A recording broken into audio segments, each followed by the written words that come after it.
President Aquino tonight assured that all government agencies are ready for the expected onslaught of approaching Typhoon Lando. The weather disturbance is forecast to cross northern Luzon this weekend.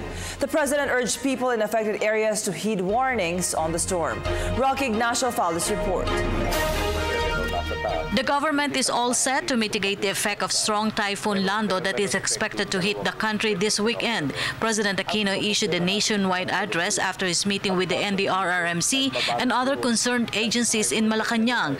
Lando will be stationary and will bring heavy rains for 3 days. Mga boss, umaharap po ako sa inyo ngayon upang magbigay ng ilang impormasyon at paalala kaugnay ng Bagyong Lando na nasa loob na ng Philippine Area of Responsibility. Punto pong ito, naobserbahan ang mata ng bagyo 510 kilometro mula sa silangan ng Baler, Aurora. Sa datos ng Pag-asa, nasa 130 kilometro kada ora ang lakas ng hangin nito na may kasamang pabugso-bugsong 160 km per hour winds. Hindi po malayang makakilos si Lando dahil pinipigilan ito ng kasunod na bagyong si Champi at meron pang high pressure sa ibabaw ni Lando. Ang resulta, mapapabagal ang pagtahak ni Lando palabas ng ating bansa.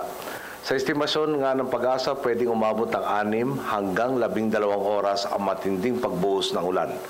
Dahil na rin sa mas mabilis na evaporation na bunsod ng El Nino, mas marami ang moisture na mahihigop na makakadagdag sa volume ng rainfall. Ayon din sa Pag-asa, maaaring umabot sa 185 km kada ora ang lakas ng hangin ni Lando, na nangangahulugang posibleng magtaas ng storm signal number 4 sa mga lugar na maapekto.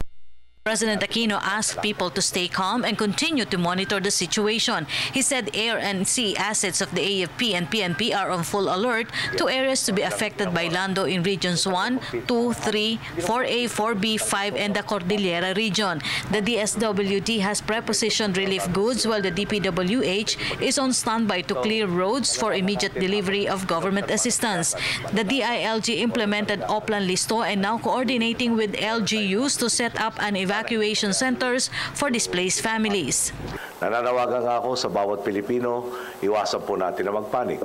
Gawin natin ang nararapat na paghahanda. Subaybayan natin ang mga ulat, unawain ang mga kahulugan ng mga babalang ilalabas ng pambansa at lokal na pamahalaan mula sa storm signals, rainfall warnings, storm surge advisories at maging ang mga abiso na evacuation kung kinakailangan. Makakasa naman po kayo sa pangunguna ng NDRRMC at ng kanyang Executive Director na si Undersecretary Alex Pama, koordinasyon ng iba't ibang ahensya ng gobyerno. Kasama na rin ang pribadong sektor gaya ng ating mga telecommunications at oil companies. Katuwang din natin ang World Food Program at iba pang mga organisasyon.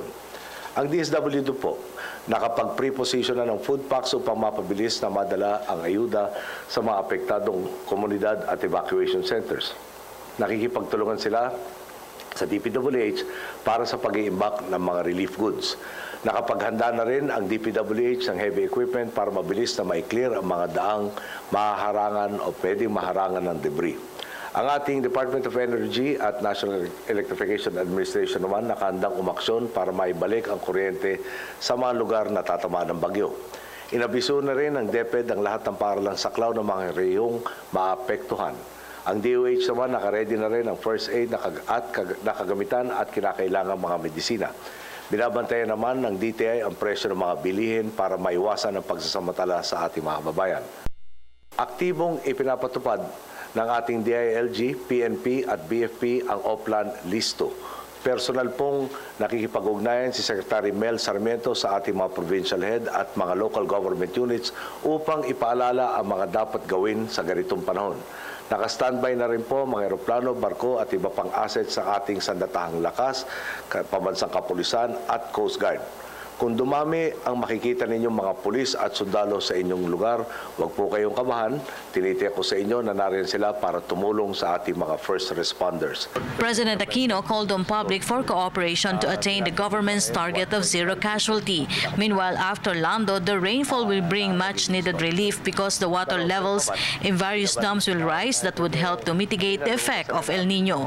Maliwanag po, narito ang inyong pamahalaan upang siguruhing maaabot natin ang hangad nating zero casualty. Pero kailangan kong idiin, may tungkulin ang bawat local government unit, pamayanan, maapektuhan na makiisa sa ating kolektibo aksyon para malampasan natin ang mga darating na pagsubok. Ipapaalala ko na rin, pagkalipas ng bagyo, may maidudulot itong ginhawa. Dahil ang bubuhos na tubig ulan ay makakadagdag sa water level ng ating mga dam na makakatulong na ibsan ang epekto ng El Nino. For the People's Television, Rocky Ignacio.